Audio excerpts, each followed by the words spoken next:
Nigerian condemned Israel Gaza war. The Security Council is a demand for fairness, for representation, and for reform that restores credibility to the very institution upon which the hope of multilateralism rests.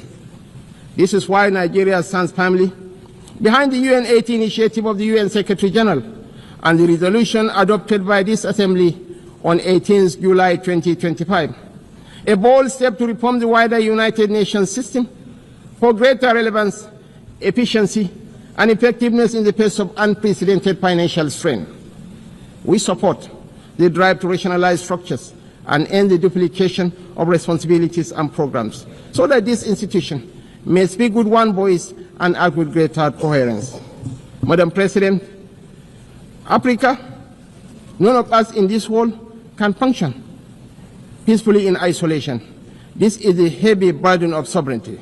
Sovereignty is a covenant of shared responsibility, a recognition that our survival is bound to the survival of others.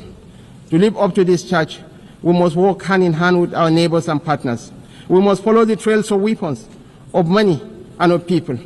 For these forces, too often driven by faceless non-state actors, ignite the fires of conflict across our region.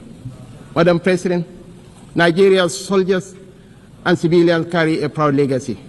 They have participated in 51 out of 60 United Nations peacekeeping operations since our independence in 1960.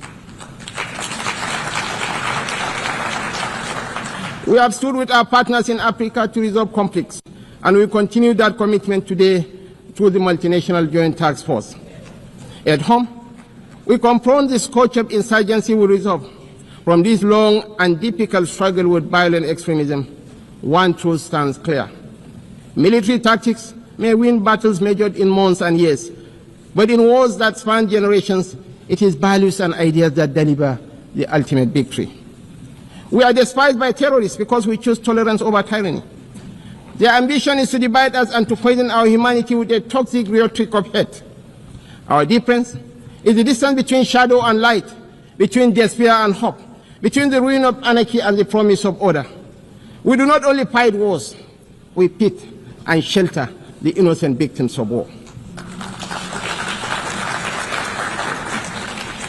This is why we are not indifferent to the devastations of our neighbors near and distant. This is why we speak of the violence and aggression visited upon innocent civilians in Gaza, the illegal attack on Qatar, and the tensions that scar the wider region.